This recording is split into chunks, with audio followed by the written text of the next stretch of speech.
ಜಡಮತಿರಪಿ ಜಂತುರ್ಜಾಯತೆ ಪ್ರಾಜ್ಞಮೌಲಿಃ ಸಕಲವಚನಚೇತೋ ದೇವತಾ ಭಾರತೀ ಸಾ ಮಮ ವಚಸಿ ನಿಧತ್ತಾಂ ಸನ್ನಿಧಿಂ ಮಾನಸೇ ಚ. ನಮೋ ವಸ್ತಾತ್ವಿಕಾ ದೇವಾಃ ವಿಷ್ಣುಭಕ್ತಿಪರಾಯಣಾಃ ಧರ್ಮಮಾರ್ಗೇ ಪ್ರೇರಯಂತು ಭವಂತಃ ಸರ್ವ ಏವ ಹಿ. ಯಸ್ಯ ವಾಕ್ ಕಾಮಧೇನುರ್ನಃ ಕಾಮಿತಾರ್ಥಾನ್ ಪ್ರಯಚ್ಛತಿ ಸೇವೇತಂ ಜಯಯೋಗೀಂದ್ರಂ ಕಾಮಬಾಣಚ್ಚಿದಂ ಸದಾ. ಅರ್ಥಿಕಲ್ಪಿತಕಲ್ಪೋಯಂ ಪ್ರತ್ಯರ್ಥಿಗಜಕೇಸರಿ ವ್ಯಾಸತೀರ್ಥಗುರುರ್ಭೂಯಾದಸ್ಮದಿಷ್ಟಾರ್ಥಸಿದ್ಧಯೇ. ಕಾಮಧೇನುರ್ಯಥಾ ಪೂರ್ವಂ ಸರ್ವಾಭೀಷ್ಟಫಲಪ್ರದಾ ತಥಾ ಕಲೌ ವಾದಿರಾಜಶ್ರೀಪಾದೋಭೀಷ್ಟದಃ ಸತಾಂ.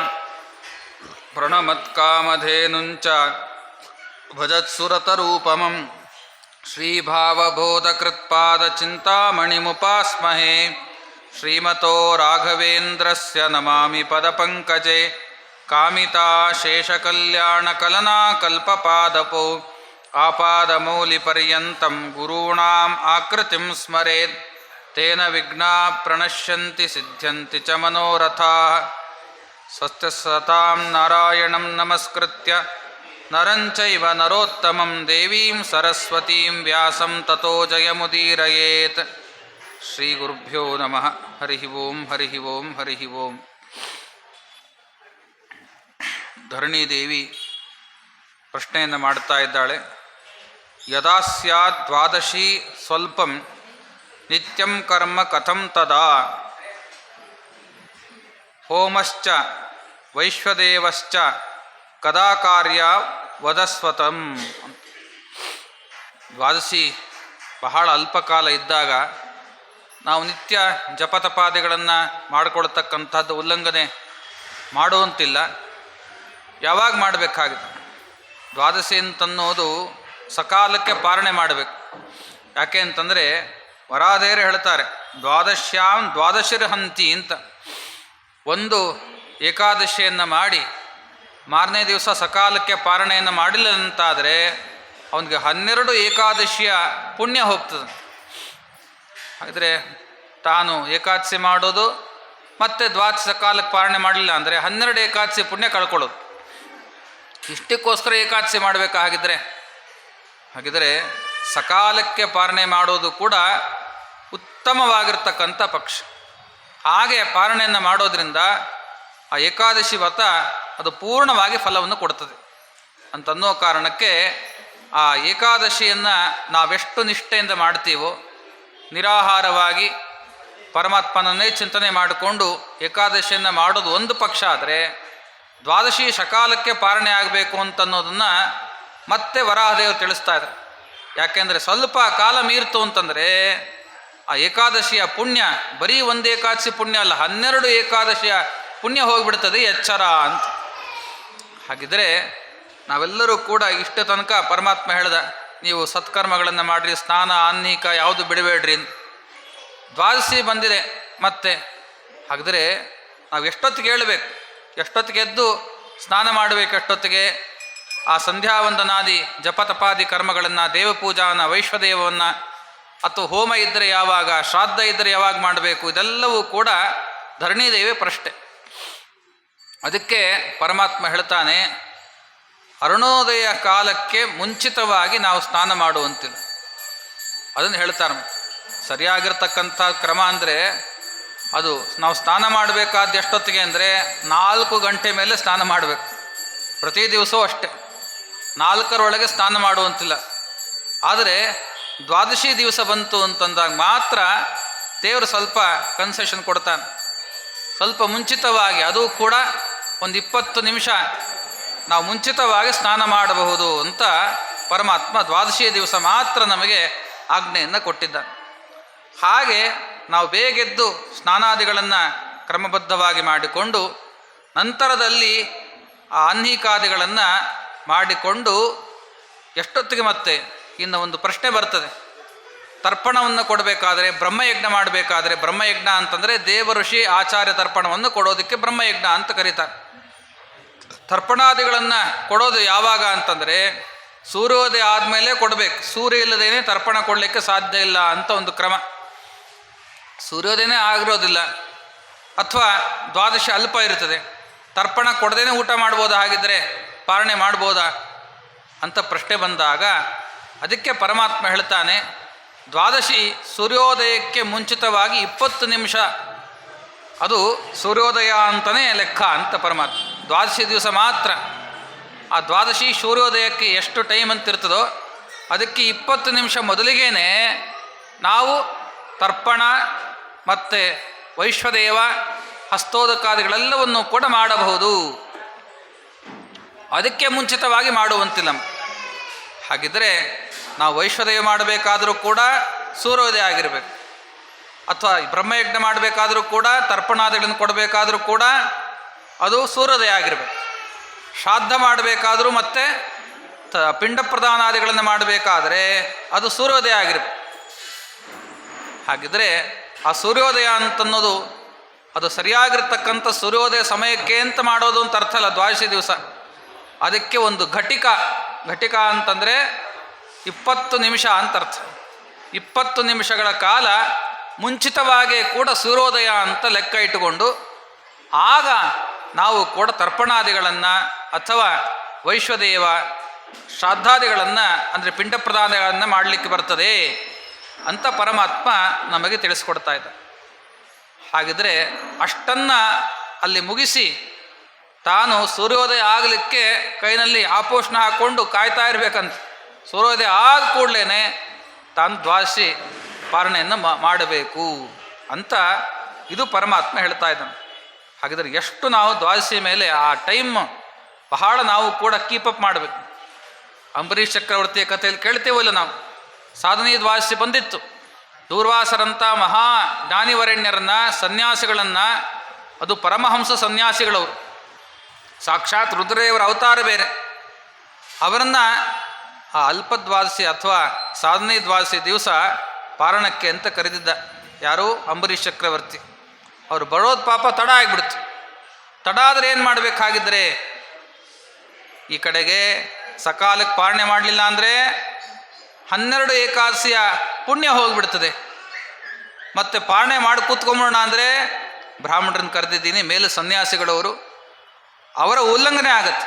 ಬ್ರಾಹ್ಮಣರ ಉಲ್ಲಂಘನೆಗಿಂತ ಮತ್ತೊಂದು ಪಾಪ ಜಗತ್ತಿನಲ್ಲಿ ಇಲ್ಲ. ಹಾಗಿದ್ರೆ ಹಾಗೆ ನಾವು ಮಾಡುವಂತಿಲ್ಲ. ನಾನೇ ಊಟಕ್ಕೆ ಕರೆದು ನಾನೇ ಮೊದಲೇ ಊಟ ಮಾಡಿಬಿಟ್ಟು ಆಮೇಲೆ ಅವ್ರಿಗೆ ಊಟಕ್ಕೆ ಹಾಕಿದ್ರೆ ಏನು ಚೆನ್ನಾಗಿರುತ್ತೆ. ಇಷ್ಟೆಲ್ಲ ಜಿಜ್ಞಾಸೆ ಆಗಿಬಿಡ್ತು ಅಂಬರೀಷ್ ಚಕ್ರವರ್ತಿ. ಅದಕ್ಕೆ ಅಲ್ಲಿರ್ತಕ್ಕಂಥ ಬೇರೆ ಬ್ರಾಹ್ಮಣರನ್ನ ಕೇಳಿದ, ಏನು ಮಾಡಬೇಕು ಅಂತ. ಅಪ್ಪ ತೀರ್ಥ ತೊಗೊಂಡು ಕೂತ್ಕೋ ಅಂತ. ಆ ತೀರ್ಥ ತೊಗೊಂಡು ಕೂತ್ಕೊಂಡ್ರೆ ಅದು ಪಾರಣೆ ಆದಂಗ ಅಂತ. ಅದನ್ನು ಪರಮಾತ್ಮಲ್ಲಿ ಹೇಳ್ತಾನೆ. ಏನಾದರೂ ಕೂಡ ವಿಶೇಷವಾಗಿ ಶ್ರಾದ್ದದ ದಿವಸ ಬಂತು ಅಂದರೆ ಸಕಾಲಕ್ಕೆ ಬ್ರಾಹ್ಮಣರ ಭೋಜನವನ್ನು ಮಾಡಿಸಬೇಕು. ನಂತರದಲ್ಲಿ ತಾವು ಕೂಡ ಬ್ರಾಹ್ಮಣರನ್ನು ಕೂಡಿಸಿದ ಮೇಲೆ ತೀರ್ಥವನ್ನು ತೆಗೆದುಕೊಂಡು ಅವರಿಗೆಲ್ಲ ಉಪಚಾರ ಆದಮೇಲೆ ಅವ್ರನ್ನ ಕೊಟ್ಟು ಕಳಿಸಿದ ಮೇಲೆ ಆಮೇಲೆ ಊಟ ಮಾಡು. ಇದು ದ್ವಾದಶಿಯ ಉಲ್ಲಂಘನೆ ಅಂತಾಗೋದಿಲ್ಲ ಅಂತ ಪರಮಾತ್ಮ ಹೇಳ್ತಾ ಇದ್ದಾನೆ. ತೀರ್ಥವನ್ನು ನಾವು ಸ್ವೀಕಾರ ಮಾಡೋದ್ರಿಂದ ಭೋಜನದ ಒಂದು ಅಂಗ ಅದು ಮಾಡಿದಂತೆ ಅಂತ ಪರಮಾತ್ಮ ಇಲ್ಲಿ ಹೇಳ್ತಾ ಇದ್ದಾನೆ. ಹಾಗೆ ಇಂಥ ರೀತಿಯಾಗಿರತಕ್ಕಂತಹ ಆ ಒಂದು ಕಾಲದಲ್ಲಿ, ದ್ವಾದಶಿಯ ಕಾಲದಲ್ಲಿ ಯಾವತ್ತಿಗೂ ಕೂಡ ನಾವು ಮತ್ತೆ ಬೇಗ ಸ್ನಾನ ಮಾಡಬೇಕು ಅಂದರೆ 12 ಗಂಟೆಗೆ ಸ್ನಾನ ಮಾಡ್ತಾ ಕೂತ್ಕೊಂಡ್ಬಿಡೋದಲ್ಲ. 12 ಗಂಟೆ ಅಂದರೆ ಅದು ಮಧ್ಯರಾತ್ರಿ. ಆ ಕಾಲದಲ್ಲಿ ಸ್ನಾನ ಮಾಡೋದೇ ಬಹಳ ನಿಷಿದ್ಧ. ನಮ್ಮ ವಸುದೇವ ಕೃಷ್ಣ ಪರಮಾತ್ಮನ ತಂದೆ, ಅವನು ಕೂಡ ದ್ವಾದಶಿ ಬಂದಿತ್ತು ಪಾಪ. ದ್ವಾದಶಿ ದಿವಸ ಪಾಪ ಸಾಧನೆ ದ್ವಾದಶಿ ಇತ್ತು, ಬೇಗ ಸ್ನಾನಕ್ಕೆ ಹೋಗಿಬಿಟ್ಟಿದ್ದ. ನಾನು ತಟಾಕಕ್ಕೆ ಹೋಗಿ ನಿಂತುಬಿಟ್ಟಿದ್ದ. ಸ್ನಾನ ಮಾಡಬೇಕು ಅಂತ ಇನ್ನೇನು ಹೋದರೆ ಅಲ್ಲಿ ವರ್ಣರ ಸೇವಕರು ಯಕ್ಷರೆಲ್ಲರೂ ಕೂಡ ಹಿಡ್ಕೊಂಡು ಹೋಗ್ಬಿಟ್ರು. ಅವನ್ನ ಹಿಡ್ಕೊಂಡು ವರ್ಣಲೋಕಕ್ಕೆ ಹೋಗಿ ಕರ್ಕೊಂಡು ಹೋಗ್ಬಿಟ್ರು. ಕೃಷ್ಣ ಮತ್ತೆ ಏನು ಸೂರ್ಯೋದಯ ಆಯಿತು, ಸ್ನಾನಕ್ಕೆ ಹೋದನು ಪಾಪ 2 ಗಂಟೆ ಮುಂಚೆನೇ ಮಧ್ಯರಾತ್ರಿ ಹೋದನು ಸ್ನಾನಕ್ಕೆ, ಇನ್ನೂ ಬರಲೇ ಇಲ್ಲ ಅಪ್ಪ ಅಂತ ದೇವರು ಹುಡುಕೊಂಡು ಬರ್ತಾನೆ. ಅವಾಗ ಗೊತ್ತಾಯ್ತು, ಓ ಇವನ್ನ ವರ್ಣಲೋಕಕ್ಕೆ ಕರ್ಕೊಂಡು ಹೋಗ್ಬಿಟ್ಟಿದ್ದಾರೆ ಅಂತ. ಯಾಕೆ ಕರ್ಕೊಂಡೋದಿ? ಅಕಾಲಕ್ಕೆ ಸ್ನಾನ ಮಾಡುತ್ತಾ ಇದ್ದ ನಿಮ್ಮಪ್ಪ, ದೇವರ ಅಪ್ಪ ಆದರೂ ಕೂಡ ನಾವು ಬಿಡೋದಿಲ್ಲ ಅಂತ. ದೇವರ ಅಪ್ಪ ಆದರೂ ಕೂಡ ಆ ಕಾಲಕ್ಕೆ ಯಾವ ಕಾಲಕ್ಕೆ ನಾವು ವಿಹಿತಾದ ಕರ್ಮಗಳನ್ನು ಮಾಡಬೇಕು ಆ ಕಾಲಕ್ಕೆ ಮಾಡಬೇಕು ಅಂತ ಶಿಕ್ಷೆ ಕೊಡಬೇಕು ಅಂತ ಕರ್ಕೊಂಬಂದಿದ್ವಿ. ಹಾಗಿದ್ರೆ ಆ ಕೃಷ್ಣ ಪರಮಾತ್ಮನ ತಂದೆಯಾಗಿರ್ತಕ್ಕಂಥ ಮಹಾನ್ ವಿಷ್ಣು ಭಕ್ತ, ಅವನೇ ಕೂಡ ಅವನನ್ನೇ ಬಿಡಲಿಲ್ಲ ದೇವತೆಗಳು, ಅಂದರೆ ವರುಣ. ಕಡೆಗೆ ಪರಮಾತ್ಮ ಬಿಡಿಸ್ಕೊಂಬಂದ, ಅದು ಬೇರೆ ವಿಚಾರ. ದೇವನ ಸ್ತೋತ್ರ ಮಾಡಿದ ವರುಣ, ನಿಮ್ಮಪ್ಪ ಅಂತ ನನಗೆ ಗೊತ್ತಾಗಿಲ್ಲ ಅಂತೆಲ್ಲ ಅಂದ. ಆಮೇಲೆ ಬಿಟ್ಟು ಕಳಿಸ್ದ. ಆದರೆ ಅದರಿಂದ ಏನು ಪಾಠ ಕಲಿಸ್ದ ಅಂದರೆ ಜಗತ್ತಿಗೆ ನಾವು ಯಾವತ್ತಿಗೂ ಕೂಡ ಅಕಾಲದಲ್ಲಿ ಸ್ನಾನವನ್ನು ಮಾಡಬಾರದು. ದ್ವಾದಶಿ ಬಂದಿದೆ ಅಂತ ಪಾಪ ಇನ್ನೇನು 12 ಗಂಟೆ ಆಯಿತು ಅಂದ ಕೂಡಲೇ ಪಾಪ ಏನು ಮುಂದಿನ ದಿವಸ ಆರಂಭ ಆಯಿತು ಅಂತ ಈಗೆಲ್ಲ ಅಂತಾರಲ್ಲ, ಯಾವುದು ಇಂಗ್ಲೀಷ್ ಕ್ಯಾಲೆಂಡ್ರಲ್ಲಿ. ಹಂಗಲ್ಲ ನಮ್ಮದು. 12 ಗಂಟೆ ಅಂದರೆ ಇನ್ನೂ ಮಧ್ಯರಾತ್ರಿನೇ ಅದು, ಅಂದರೆ ನಿಶೀಥ ಸಮಯ ಅದು ಅಂತ ಅರ್ಥ. ಆ ಕಾಲದಲ್ಲಿ ಸ್ನಾನ ಭೋಜನ ಇದ್ಯಾವುದೂ ಕೂಡ ಮಾಡ್ತಕ್ಕಂಥಲ್ಲ, ಸರ್ವತಾ ನಿಷಿದ್ಧ ಅದು. ಹಾಗೇನಾದರೂ ಕೂಡ ಮಾಡಿದ್ರೆ ಅದು ಮಲನೇ, ಅದು ಮಲ ತಿಂದಂಗೆ ಅಂತ. ಆ 12 ಗಂಟೆ ಹಂಗೆಲ್ಲ ತಿಂತಾ ಇರ್ತಲ್ಲ, ಅದ್ರ ಮೇಲೆ ಅದು ಮಲ ತಿಂದಂಗೆ ಅಂತ ಹಾಗಂತ ಇದ್ದಾರೆ. ಆ ಸ್ನಾನವೂ ಕೂಡ ನಿಷಿದ್ಧವಾಗಿರ್ತಕ್ಕಂಥದ್ದು ಆ ಸಂದರ್ಭದಲ್ಲಿ. ಅದಕ್ಕೋಸ್ಕರ ನಾವು ದ್ವಾದಶಿ ಅಂಥೇಳಿ ಪಾಪ 12ಕ್ಕೆ ಸ್ನಾನ ಮಾಡಿ ಕೂಡಬಾರ್ದು. ಆ 2 ಗಂಟೆ ಅಲ್ಲ 3 ಗಂಟೆ ಆಗಿರಬೇಕು, ಅಷ್ಟೊತ್ತಿಗೆ ನಾವು ಸ್ನಾನ ಮಾಡಬೇಕು ಅಂತ ಪರಮಾತ್ಮ ಇಲ್ಲಿ ಆದೇಶವನ್ನು ಕೊಡ್ತಾ ಇದ್ದಾನೆ. ಪ್ರಾತಃ ಕಾಲೇ ತು ದ್ವಾದಶ್ಯಾಂ ಯದಾ ಸ್ಯಾದ್ ಹರಿವಾಸರೇ. ಇನ್ನು ಹರಿವಾಸರ ಬಂತು ಅಂತ ಇಟ್ಕೊಳ್ರಿ. ದ್ವಾದಶಿ ದಿವಸ ಹರಿವಾಸರ ಬಂತು ಅಂತಂದರೆ ಹರಿವಾಸರ ಮುಗಿಯೋ ತನಕ ಶ್ರಾದ್ದ, ತರ್ಪಣ, ವೈಶ್ವದೇವ, ಹೋಮ ಇದ್ಯಾವುದು ಮಾಡುವಂತಿಲ್ಲ. ನಾವು ಅಷ್ಟೇ, ಮತ್ತು ನಾವು ನೀರನ್ನೂ ಪಾನ ಮಾಡುವಂತಿಲ್ಲ. ದ್ವಾದಶಿ ಬಂದಿದೆ ಅಂತ ಹೇಳಿ ಮತ್ತೆ ದ್ವಾದಶಿಯಲ್ಲಿ ಬಂದಿರ್ತದೆ, ಇನ್ನು ಏಕಾದಶಿ ತಿಥಿ ಇನ್ನೂ ಇರ್ತದೆ. ಹರಿವಾಸರ ಅಂದರೆ ಏಕಾದಶಿ ತಿಥಿ, ಅದು ಸ್ವಲ್ಪ ಹೆಚ್ಚಾಗಿ ಬಂದಿರತಕ್ಕಂಥದ್ದು. ಆ ಒಂದು ಗಳಿಗೆ ಮುಗಿಯೋ ತನಕ ನಾವು ಏನು ಮಾಡಬಾರ್ದು, ವೈಶ್ವದೇವ, ಬ್ರಹ್ಮಯಜ್ಞ, ಶ್ರಾದ್ದ, ತರ್ಪಣ ಇದ್ಯಾವುದೂ ಕೂಡ ಮಾಡುವಂತಿಲ್ಲ. ಆ ಹರಿವಾಸ ಮುಗಿಯೋ ತನಕ ನಾವು ಪ್ರತೀಕ್ಷೆಯನ್ನು ಮಾಡಿ ಆಮೇಲೆ ನಂತರದಲ್ಲಿ ಎಲ್ಲವನ್ನು ನಡೆಸಬೇಕು ಅಂತ ಪರಮಾತ್ಮ ಆದೇಶ ಕೊಡ್ತಾ ಇದ್ದಾನೆ. ಇದು ಹರಿವಾಸರದ ಬಗ್ಗೆ ಪರಮಾತ್ಮ ಹೇಳಿದ್ದು. 15 ದ್ವಾದಶಿ ಬಂತು ಅಂತಂದರೆ ಅಷ್ಟೊಳಗೆ ನಾವು ಸಕಾಲದಲ್ಲಿ ಎಷ್ಟು ಸಂಕೋಚ ಮಾಡಿದ್ರೂ ಕೂಡ ಪರವಾಗಿಲ್ಲ, ಒಟ್ಟು ಆ ಜಪವನ್ನು ಗುರುಗಳು ಉಪದೇಶ ಮಾಡಿರ್ತಕ್ಕಂಥ ಜಪವನ್ನು ಒಂದು 10 ಆದರೂ ಮಾಡಿ ಸಾಕು. ಆದರೆ ಸಕಾಲಕ್ಕೆ ಪಾರಣೆಯನ್ನು ಮಾತ್ರ ಬಿಡಬೇಡ್ರಿ ಅಂತ ಪರಮಾತ್ಮ ಎಚ್ಚರಿಸ್ತಾನೆ. ಅಂದರೆ ಪಾರಣೆಗೆ ಮಹತ್ವ. ದ್ವಾದಶಿ ಪಾರಣೆಯನ್ನು ಸಕಾಲಕ್ಕೆ ಮಾಡೋದೇ ಎಲ್ಲ ಕರ್ಮಗಳನ್ನು ಕೂಡ ಅದು ಪೂರ್ಣ ಮಾಡ್ತದೆ ಅಂತನ್ನೋ ಕರ್ಮದಲ್ಲಿ ಪರಮಾತ್ಮ ಹೇಳ್ತಾ ಇದ್ದಾನೆ.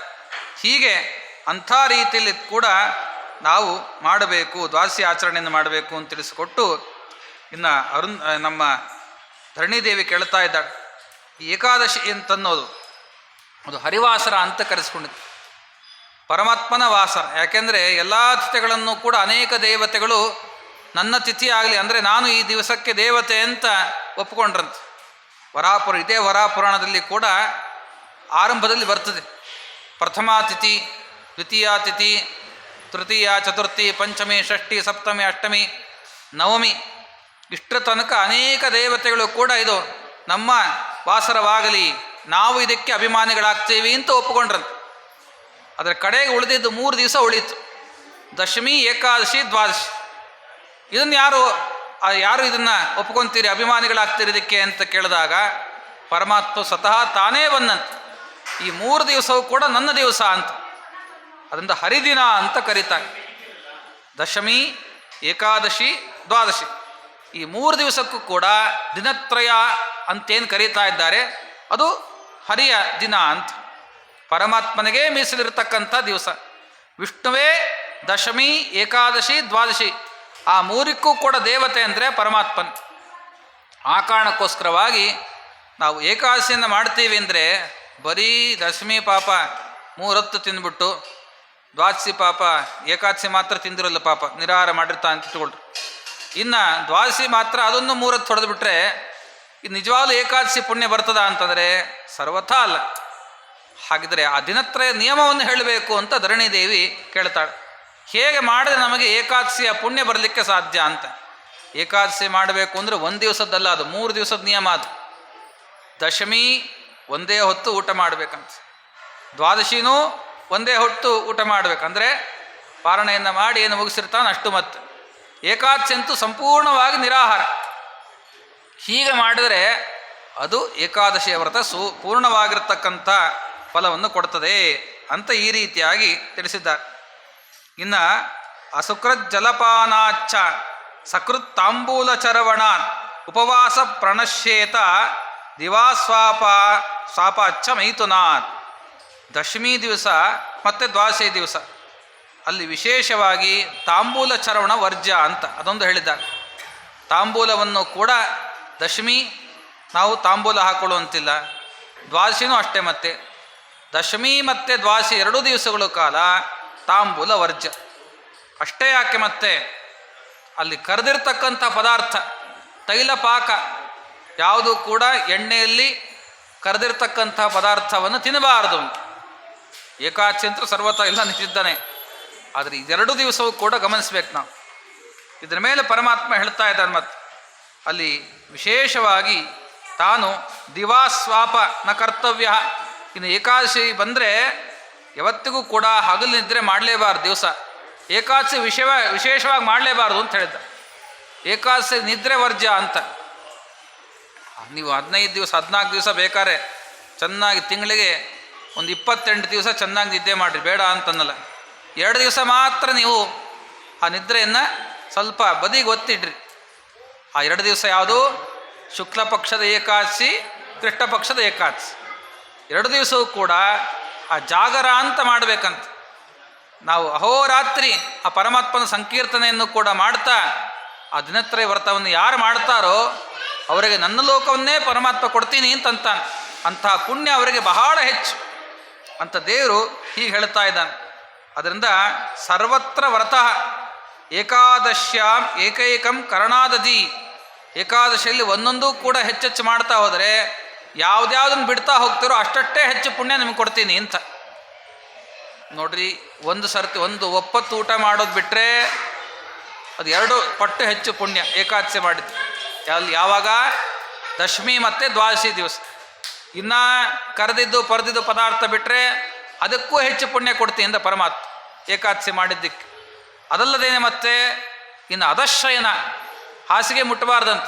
ಯಾವತ್ತೂ ಏಕಾದಶಿ ಅಷ್ಟೇ ಅಲ್ಲ, ದಶಮಿ ಮತ್ತು ದ್ವಾದಶಿ ಹೀಗೆ 3 ದಿವಸವೂ ಕೂಡ ತಾನು ಅದಶಯನ, ನೆಲದ ಮೇಲೆ ಮಲಗಬೇಕು. ಈ ಕ್ರಮದಲ್ಲಿ ತಾನು ಮಾಡ್ತಾನೆ ಅಂದರೆ ಎಷ್ಟೆಷ್ಟು ಭೋಗಗಳನ್ನು ಬಿಡ್ತಾನೋ ಅಷ್ಟಷ್ಟೇ ಪುಣ್ಯ ಹೆಚ್ಚು ಅಂತ ಪರಮಾತ್ಮ ಅಂತ ಇದ್ದಾನೆ. ದಿವಾ ಸ್ವಾಪಃ ತಥಾ ತೈಲಾಭ್ಯಂಗ, ಮತ್ತೆ ಎಣ್ಣೆ ಹಚ್ಕೊಂಡು ಎರ್ಕೊಳ್ಳೋದು, ಇದು 3 ದಿವಸವೂ ಕೂಡ ವರ್ಜ್ಯ. ದಶಮಿನೂ ಎಣ್ಣೆ ಹಚ್ಚಿ ಎರ್ಕೊಳ್ಳೋಂಗಿಲ್ಲ, ದ್ವಾದಶಿನೂ ಅಷ್ಟೇ, ಮತ್ತು ಏಕಾದಶಿ ಅಂತೂ ಕೇಳಲೇಬೇಡ. ಹೀಗೆ ಈ ರೀತಿಯಾಗಿ ತಾವು ಮತ್ತೆ ಮೈಗೆ ಹಚ್ಕೊಂಡು ಎರ್ಕೊಳ್ಳೋದು ಅಂತ ಏನಿಲ್ಲ. ಮತ್ತೆ ನಮ್ಮ ಅಂಗಗಳನ್ನು ಅಂಗ ಸಂಸ್ಕಾರಗಳು ಅಂತ ಕರೀತಾರೆ. ಮತ್ತು ಅಂಗ ಅಂದರೆ ಗಂಧ ಹಚ್ಕೊಳ್ಳೋದು, ಅಲಂಕಾರ ಮಾಡ್ಕೊಳ್ಳೋದು ಎಲ್ಲವೂ ಕೂಡ ವರ್ಜ್ಯ. ಈ ರೀತಿಯಾಗಿ ಮತ್ತೆ ಹೊಸದಾಗಿರ್ತಕ್ಕಂಥ ವಸ್ತ್ರನ ಉಟ್ಟುಕೊಳ್ಳೋದು ಇದೆಲ್ಲವೂ ಕೂಡ ವರ್ಜ್ಯ. ಹಾಗೆ ಬಿಟ್ಟರೆ ಅವ್ರಿಗೆ ಮಹಾಪುಣ್ಯ ಇದೆ ಅಂತ ಅರ್ಥ. ಅಷ್ಟು ಪುಣ್ಯವನ್ನು ದ್ವಿಗುಣವಾಗಿ 3 ಪಟ್ಟು ಹೆಚ್ಚು ನಾನು ಕೊಡ್ತೀನಿ ಅಂತ ಪರಮಾತ್ಮ ಹೇಳ್ತಾ ಇದ್ದಾನೆ. ಈ ಕ್ರಮದಲ್ಲಿ ಆ ಏಕಾದಶಿ ವ್ರತವನ್ನು ನಾವು ನಡೆಸಬೇಕು, ದಿನತ್ತರ ವ್ರತವನ್ನು ನಡೆಸಬೇಕು ಅಂತ ತಿಳಿಸಿದ್ದಾನೆ. ಇದಲ್ಲದೇನೆ ಮತ್ತೆ ವ್ಯಾಮೋಹ ಪರಿಹಾರೇತ್ಯ. ಇನ್ನು ವ್ಯಾಮೋಹಕ್ಕೆ ಅಂದರೆ ಇನ್ನು ಪಾಪ ಏಕಾದಶಿ ಏನು ಕೆಲಸ ಇಲ್ಲ ಅಂಥೇಳಿ 24 ತಾಸು ಟಿ ವಿ ಹಾಕ್ಕೊಂಡು ಕೂತ್ಕೊಂಡ್ಬಿಡೋದು. ಪಾಪ ಜಾಗರಣೆ ಮಾಡ್ಬೇಕು ತಾನೆ, ಟಿ ವಿ ನೋಡ್ತಾ ಕೂತ್ಬಿಡೋದು. ದಿವಸ ಪೂರ್ತಿ ಏಕಾದಶಿ ಪೂರ್ತಿ ಟಿ ವಿ ಅಥವಾ ಹಾಸಿಗೆ ಮಲ್ಕೊಂಬಿಟ್ರೋದು ಚೆನ್ನಾಗಿ. ದಶಮಿ ರಾತ್ರಿ ಮಲ್ಕೊಂಡ್ರೆ ದ್ವಾದಶಿ ಬೆಳಗ್ಗೆನೇ ಹೇಳಬೇಕು ಅಂತ ಸಂಕಲ್ಪ ಮಾಡ್ಕೊಂಡು, ಅದು ಹೆಂಗಿದ್ರು ಉಪವಾಸನೆ ಇರ್ತೀವಲ್ಲ, ಮತ್ತು ಆರಾಮ್ ನಿದ್ರೆ ಮಾಡಿಬಿಡೋಣ ಅಂತ ಹೇಳಿ ಹಾಸಿಗೆ ಹಿಡ್ಕೊಂಬಿಟ್ರೆ ಎಲ್ಲ ಫಲವು ನಾಶ ಆಗಿದೆ. ಹಾಸಿಗೆಯನ್ನು ಮುಟ್ಟುವಂತಿಲ್ಲ. ಜೊತೆಗೆ ನಾವು ಯಾವುದೇ ರೀತಿಯಾಗಿರ್ತಕ್ಕಂಥ ನಾಟಕವನ್ನಾಗಲಿ ನರ್ತನವನ್ನಾಗಲಿ ಇದ್ಯಾವುದು ನೋಡುವಂತಿಲ್ಲ. ಅಷ್ಟೇ ಯಾಕೆ, ಯಾವುದೇ ರೀತಿಯಾಗಿರ್ತಕ್ಕಂತಹ ವಿಷಯ ಪದಾರ್ಥಗಳ ಆಸಕ್ತಿಯನ್ನು ತೋರುವಂತಿಲ್ಲ. ಎಲ್ಲ ವಿಷಯ ಪದಾರ್ಥದ ಆಸಕ್ತಿಯನ್ನು ಬಿಟ್ಟಿರಬೇಕು. ಅದರ ಮೇಲೆ ಪಾಖಂಡಿಗಳ ಜೊತೆಗೆ ಯಾರು ನಾಸ್ತಿಕರು ಅಂತಿದ್ದಾರೋ ಅವ್ರ ಜೊತೆಗೆ ಮಾತಾಡುವಂತಿಲ್ಲ. ಏಕಾದಶಿ ದಿವಸ ಮೌನವ್ರತ ಮಾಡಿಬಿಟ್ರೆ ಬಹಳ ಪುಣ್ಯ ಏಕಾದಶಿ. ಹಾಗಿದರೆ ಯಾರತ್ರ ಮಾತಾಡಬೇಕು, ಯಾರತ್ರ ಮಾತಾಡಬಾರ್ದು, ಯಾರು ಪಾಪಿಷ್ಠರಿದ್ದಾರೋ ಅವ್ರ ಜೊತೆಗೆ ಮಾತಾಡಿದ್ರೂ ಕೂಡ ನಮಗೆ ಏಕಾದಶಿಯ ಆ ಪುಣ್ಯ ತ್ರಾಸ ಆಗಿಬಿಡುತ್ತೆ. ಆದ್ದರಿಂದ ಇಷ್ಟು ಕಟ್ಟುನಿಟ್ಟಾಗಿ ಯಾರು ಏಕಾದಶಿಯನ್ನು ಮಾಡ್ತಾರಲ್ಲ ಅವರು ನನ್ನ ಭಕ್ತರೇ ಸರಿ ಅಂತ ಪರಮಾತ್ಮ ವಿಶೇಷವಾಗಿ ಹೇಳ್ತಾ ಇದ್ದ. ಈ ರೀತಿಯಲ್ಲಿ ನಾವು ದಿನತ್ರಯ ವ್ರತವನ್ನು ಮಾಡಬೇಕು. ಹೀಗೆ ಮಾಡಿದಾಗ ಅದು ಉತ್ತಮವಾದ ಫಲವನ್ನು ಕೊಡ್ತದೆ ಅಂತ ಪರಮಾತ್ಮ ಅಂತ ಇದ್ದ. ನೀವೇನೋ ಹೇಳ್ತೀರಿ ಮತ್ತೆ ಯದಾ ಅಶಕ್ತ, ಇನ್ನು ಅಶಕ್ತರ ಬಗ್ಗೆ ಹೇಳು ಅಂತ ತರಣೀದೇವಿ ಕೇಳಿದಾಗ, ಯಾರಿಗೆ ಏಕಾದಶಿಯನ್ನು ಮಾಡಲಿಕ್ಕೆ ಕನ್ಸೆಷನ್ ಇದೆ, ಯಾರಿಗಾದ್ರೂ ಕನ್ಸೆಷನ್ ಇದೆಯಾ ಅಂತ ಕೇಳ್ತಾಳೆ. ಆಗ ಪರಮಾತ್ಮ ಅಂತಾನೆ, ಗರ್ಭದಿಂದ ಮತ್ತೆ 8 ವರ್ಷದಿಂದ ಆರಂಭಿಸಿಕೊಂಡು 80 ವರ್ಷದ ತನಕ ಏಕಾದಶಿ ಅವಶ್ಯವಾಗಿ ಕಡ್ಡಾಯವಾಗಿ ಮಾಡಬೇಕು. ನೀರು ಕುಡಿದ್ರೂ ಕೂಡ ಪಾಪ ಇದೆ. ಯಾಕೆಂದರೆ ಉಪವಾಸ ಅಂತಂದರೆ ಪರಮಾತ್ಮನ ಹತ್ರನೇ ಇರೋದು ಅಂತ ಒಂದರ್ಥ. ಇನ್ನೊಂದರ್ಥ, ನಮ್ಮ ದೇಹಕ್ಕೆ ಯಾವುದು ಕೂಡ ತೃಪ್ತಿಯನ್ನು ಕೊಡ್ತದೋ ಅದನ್ನು ಸ್ವೀಕಾರ ಮಾಡಿದ್ರೂ ಕೂಡ ಪಾಪ ಇದೆ. ಅದಕ್ಕೂ ಕೂಡ ಅನ್ನ ಅಂತ ಕರೀತಾರೆ. ನೀರನ್ನು ಕುಡಿದ್ರೂ ಕೂಡ ಅನ್ನ ಅಂತಲೇ ಹೆಸರು. ಆದ್ದರಿಂದ ಏಕಾದಶಿ ದಿವಸ ಎಲ್ಲ ರೀತಿಯಾದ ಬ್ರಹ್ಮಹತ್ಯ, ಸುರಾಪಾನ, ಗೋಹತ್ಯ, ಸ್ತ್ರೀ ಹತ್ಯ ಇಂತೆಲ್ಲ ಅನೇಕ ಪಾತಕಗಳು ಕೂಡ ಎಲ್ಲಿರ್ತಾವೆ ಅಂದರೆ ಅನ್ನದಲ್ಲೇ ಮನೆ ಮಾಡ್ಕೊಂಡಿರ್ತಾವಂತೆ ಏಕಾದಶಿ ದಿವಸ. ಅದಕ್ಕೋಸ್ಕರ ಅಪ್ಪಿ ತಪ್ಪಿಯೂ ಕೂಡ ನೀರಿಂದ ಹಿಡ್ಕೊಂಡು ಎಲ್ಲ ಪದಾರ್ಥದಲ್ಲೂ ಕೂಡ ಎಲ್ಲ ಪಾಪಗಳು ಬಂದು ಕೂತಿರ್ತಾವಂತೆ. ಅದನ್ನು ಸ್ವೀಕಾರ ಮಾಡ್ತೀರಿ ಅಂತಂದರೆ ಪಾಪವನ್ನೇ ಸ್ವೀಕಾರ ಮಾಡಿದಂತೆ. ಎಂಥೆಂಥ ಪಾಪಗಳು! ಬ್ರಹ್ಮಹತ್ಯ ಅಂತ, ಗೋಹತ್ಯ ಅಂತನ್ನುವ ದೊಡ್ಡ ಮಹಾಪಾತಕಗಳು. ಅದು ನಮಗೆ ಬರಬೇಕು ಅಂದರೆ ನೀವೇನು ಮಾಡ್ಲಿಕ್ಕೆ ಹೋಗ್ಬಿಡ್ರಿ, ಏಕಾದಶಿ ಚೆನ್ನಾಗಿ 3 ಹೊತ್ತು ಹೊಡೆದು ಬಿಡ್ರಿ, ಎಲ್ಲ ಪಾಪಗಳು ಬಂದು ಕೂತ್ಕೊಂಡ್ಬಿಡ್ತದೆ. ಪಾಪ ಏಕಾದಶಿ ಏನು ತಗೊಳ್ಳಿಲ್ಲ ಪಾಪ. ಏನು ತೊಗೊಂಡೆ ಪಾಪ? 3 ಹೊತ್ತು ಫಳಾರ ಅಷ್ಟೇ ತೊಗೊಂಡೆ ಅಂತಂದು ಪಾಪ. ಆ 3 ಹೊತ್ತು ಮತ್ತೆ ಬ್ರಹ್ಮಹತ್ಯ, ಸುರಾಪಾನ, ಗೋಹತ್ಯ ಇದೇ ಮೊದಲಾಗಿರ್ತಕ್ಕಂಥ ಪಾಪಗಳನ್ನು ಸ್ವೀಕಾರ ಮಾಡಿಕೊಂಡು ಕೂತಿದ್ದೀನಿ ಅಂತ ಅರ್ಥ. ಹಾಗಿದ್ರೆ ಆದಷ್ಟು ಶಕ್ತಿ ಇದ್ದವರು ಪರಮಾತ್ಮ ಹೇಳಿದ್ದು 8 ವರ್ಷದಿಂದ 80 ವರ್ಷದ ತನಕ ಏಕಾದಶಿ ಮಾಡಬೇಕು. ಇನ್ನು ಅದರಲ್ಲೂ ಕೂಡ ವಿಶೇಷವಾಗಿ ಇನ್ನು 8ರಿಂದ 80 ವರ್ಷ ಯಾರು ಒಳಗೆ ಬರ್ತಾ ಇದ್ದಾರೆ ಅದರಲ್ಲೂ ಕೆಲವರಿಗೆ ಪರಮಾತ್ಮ ತಾನು ಕೂಡ ಕನ್ಸೆಷನ್ ತೋರಿಸಿದ್ದಾನೆ. ಮತ್ತೆ ಯದಾ ಅಶಕ್ತಿತಃ ಭವೇತ್ ಸ್ಯಾತ್ ಉಪವಾಸ ಕೃತೆ ನರಃ ಗರ್ಭಿಣಿ ಸೂತಿಕಾವಾಲ ಸ್ಥೀರ್ತಾಯ ತತ್ರ ಕೃತಶ್ರಮಃ ಸಪಾದ ಮಂತ್ರ ಕುರ್ವೇತ ತೃಪ್ತ್ಯರ್ಥಂ ಫಲಭಕ್ಷಣಂ. ಗರ್ಭಿಣಿ ಸ್ತ್ರೀ ಇರ್ತಾರೆ, ಬಾಣಂತಿಯರಿರ್ತಾರೆ. ಬಸ್ರಿಯರಿಗೆ, ಬಾಣಂತಿಯರಿಗೆ ಪರಮಾತ್ಮ ಕನ್ಸೆಷನ್ ಕೊಟ್ಟಿದ್ದಾನೆ. ಗರ್ಭಿಣಿ ಅಂತೂ ಇನ್ನೊಂದು ಜೀವವನ್ನು ಹೊತ್ತುಕೊಂಡಿದ್ದಾಳೆ. ಆ ಜೀವ ಬೆಳಿಬೇಕಲ್ಲ ಮತ್ತೆ, ಅದಕ್ಕೋಸ್ಕರ ಅಂತ ಪರಮಾತ್ಮ ಕನ್ಸೆಷನ್ ತೋರಿಸ್ದ. ಇದ್ರೇನು ಊಟ ಮಾಡ್ಬೋದಾ ಅಂತ ಕೇಳಿದ್ರು ಗರ್ಭಿಣಿಯರು. ಚೆನ್ನಾಗಿ ಊಟ ಮಾಡ್ಬೋದಾ? ಎಲ್ಲ ಚೆನ್ನಾಗಿ ಮಾಡ್ಕೊಂಡು ಅಡುಗೆ ಅಂತಂದರೆ ಸರ್ವಥಾ ಇಲ್ಲ, ಫಲವನ್ನು ಸ್ವೀಕಾರ ಮಾಡಲಿಕ್ಕೆ ಅಂತ ಹೇಳಿದ ಪರಮಾತ್ಮ. ಇನ್ನು ರೋಗಿಗಳಿರ್ತಾರೆ, ಅವ್ರಿಗೆ ಡಾಕ್ಟ್ರ್ ಹೇಳಿಬಿಟ್ಟಿರ್ತಾರೆ ನೀವು ಉಪವಾಸ ಮಾಡಿ ಸತ್ತೋಗ್ತೀರಾ ಅಂತ. ಅಂಥವ್ರಿಗೆ ಕೇವಲ ಫಲಾದಿಗಳನ್ನಷ್ಟೇ ಸ್ವೀಕಾರ ಮಾಡಲಿಕ್ಕೆ ಸಾಧ್ಯ. ಹೊರತಾಗಿ ಮುಸರೆ ಪದಾರ್ಥ ಅದೆಲ್ಲ ತಿಂದರೆ ದೊಡ್ಡ ಪಾಪನೇ ಅಂಥವ್ರಿಗೂ ಕೂಡ. ಇನ್ನು ಅಶಕ್ತರಾಗಿರ್ತಕ್ಕಂಥ ಈ ಅಶಕ್ತಿಯಲ್ಲಿ ಗರ್ಭಿಣಿ ಮತ್ತು ಬಾಣಂತಿ ಅಂದರೆ ಬಸರಿ ಬಾಣಂತಿ ಜೊತೆಗೆ ಆ ರೋಗಿಷ್ಠರು, ಇಂಥ ರೀತಿಯಾಗಿರ್ತಕ್ಕಂಥವ್ರಿಗೆ ಪರಮಾತ್ಮ ಕನ್ಸೆಷನ್ ತೋರಿಸಿದ್ದಾನೆ. ಅದು ಕೂಡ ಸಪಾದ ಮಾತ್ರ ಕುರ್ವೀತ. ಏಕಾದಶಿ ಕೂಡ ಸಪಾದ ಅಂತ, ದಿವಸಕ್ಕೆ 4 ಪಾದ ಅಂತ ಇಟ್ಕೊಳ್ರಿ. ಬೆಳಗ್ಗಿಂದ ಒಂದು ಮಧ್ಯಾಹ್ನ ತನಕ ಆದರೂ ಕೂಡ ಸ್ವಲ್ಪ ಉಪವಾಸ ಇದ್ದು ಆಮೇಲೆ ಸ್ವೀಕಾರ ಮಾಡಿ. ಏನನ್ನೂ ಸ್ವೀಕಾರ ಮಾಡಲ್ಲ, ಫಲ, ಹಣ್ಣು ಹಂಪಲುಗಳು ಇಷ್ಟೇ ಮ್ಯಾಕ್ಸಿಮಮ್ ತೋರಿಸಿರೋದು ಪರಮಾತ್ಮ ಕನ್ಸೆಷನ್. ಅದರ ಮೇಲೆ ಇನ್ಯಾರು ತಿಂದರೆ ಕೂಡ ನಿಮಗೆ ಪಾಪ, ಎಷ್ಟು ಬೇಕಾದ್ರೂ ತಿನ್ನಿರಿ, ಪಾಪ ತಗೊಂಡು ಹೋಗ್ರಿ ಅಂತ. ಆ ರೀತಿಯಾಗಿ ಪರಮಾತ್ಮ ಹೇಳ್ತಾ ಇದ್ದಾರೆ. ಇಂಥ ಸಪಾದ ಮಾತ್ರ ಕುರ್ವೀತ ತೃಪ್ತ್ಯರ್ಥಂ ಫಲಭಕ್ಷಣಂ ಸರ್ವಥಾ ನಾನ್ನಮಶ್ನೀಯಾತ್. ಯಾವತ್ತಿಗೂ ಕೂಡ ಅನ್ನವನ್ನು ಸ್ವೀಕಾರ ಮಾಡುವಂತಿಲ್ಲ. ಯಾವ ಏಕಾದಶಿ ಕೂಡ ಯಾರಾದರೂ ಕೂಡ, ಎಂಥವರೇ ಆಗಲಿ, ರೋಗಿಗಳಾಗಲಿ, ಗರ್ಭಿಣಿಯರಾಗಲಿ, ಬಾಣಂತಿಯಾಗಲಿ, ಯಾರ್ಯಾರೂ ಕೂಡ ಸ್ವೀಕಾರ ಮಾಡುವಂತಿಲ್ಲ. ಇನ್ನೊಂದು ಕಡೆಗೆ ಹೇಳ್ತಾನೆ ಪರಮಾತ್ಮ, ಪಾಪ ಯಾತ್ರೆ ಮಾಡಿಕೊಂಡು ಬಹಳ ಸುಸ್ತಾಗಿರ್ತಾರೆ, ಏಕಾದಶಿ ಮಾಡಲಿಕ್ಕೆ ತುಂಬ ಶ್ರಮ ಆಗಿಬಿಡ್ತದೆ. ಆ ಸಂದರ್ಭದಲ್ಲಿ ಫಲವನ್ನಷ್ಟು ಸ್ವೀಕಾರ ಮಾಡಲಿಕ್ಕೆ ಅವಕಾಶ ಇದೆ ಅಂತ ಪರಮಾತ್ಮ ಅವ್ರಿಗೂ ಕೂಡ ಕನ್ಸೆಷನ್ ತೋರಿಸಿದ್ದಾನೆ. ಈ ಕ್ರಮದಲ್ಲಿ ಇಷ್ಟು ಬಸರಿ, ಬಾಣಂತಿ ಮತ್ತು ರೋಗಿಷ್ಠರು ಮತ್ತು ಯಾತ್ರಾರ್ಥಿಗಳು, ಈ 4 ಜನಕ್ಕಷ್ಟೇ ಕನ್ಸೆಷನ್ ತೋರಿಸಿದ್ದು. ಅದು ಯಾವುದರಲ್ಲಿ 8ರಿಂದ 80 ವರ್ಷದೊಳಗೆ ಅಂತ. ಇಂಥ ಆ ಒಂದು ಜನಕ್ಕೆ ಮಾತ್ರ ಫಲವನ್ನು ಸ್ವೀಕಾರ ಮಾಡಲಿಕ್ಕೆ ಬರ್ತದೆ ಅಷ್ಟೇ ಹೊರತಾಗಿ ಅದರ ಮೇಲೆ ಏನಾದರೂ ಕೂಡ ಸ್ವೀಕಾರ ಮಾಡ್ತಾರೆ ಅಂದರೆ ಅವರು ವಿಶೇಷವಾಗಿ ಪಾಪವನ್ನೇ ತಿಂತಾ ಇದ್ದಾರೆ.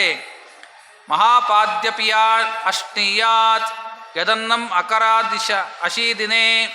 ಇನ್ನು ಇಂಥವರು ಅಶಕ್ತರು ಕೂಡ ಏಕಾದಶಿಯನ್ನು ಮಾಡಲಿಕ್ಕಾಗಿಲ್ಲ ಅಂತಂದರು. ದ್ವಾದಶಿ ಸಕಾಲಕ್ಕೆ ಯಾರು ಪಾಲನೆಯನ್ನು ಮಾಡ್ತಾ ಇದ್ದಾರೋ ಅವ್ರಿಗೆ ಅರ್ಧ ಏಕಾದಶಿಯ ಪುಣ್ಯ ಕೊಟ್ಬಿಡ್ತೀವಿ ಅಂತ ಪರಮಾತ್ಮ ಅಂತ ನೋಡಿದ್ರಾ ಹೆಂಗೆ ಪರಮಾತ್ಮ ಎಷ್ಟು ಕಾರುಣ್ಯ ತೋರಿಸಿದ್ದಾನೆ. ಏಕಾದಶಿ ಮಾಡಲಿಕ್ಕಾಗಿಲ್ಲ, ಆದರೆ ದ್ವಾದಶಿ ಮಾತ್ರ ಸಕಾಲಕ್ಕೆ ಪಾಲನೆ ಅಂತೂ ಮಾಡಿರಿ, ನಿಮ್ಗೆ ಅರ್ಧ ಏಕಾದಶಿ ಮಾಡಿರ್ತಕ್ಕಂಥ ಪುಣ್ಯವನ್ನು ನಾ ಕೊಡ್ತಾ ಇದ್ದೀನಿ ಅಂತ ಪರಮಾತ್ಮ ಇಷ್ಟು ಅನುಗ್ರಹವನ್ನು ಮಾಡ್ತಾ ಇದ್ದಾನೆ.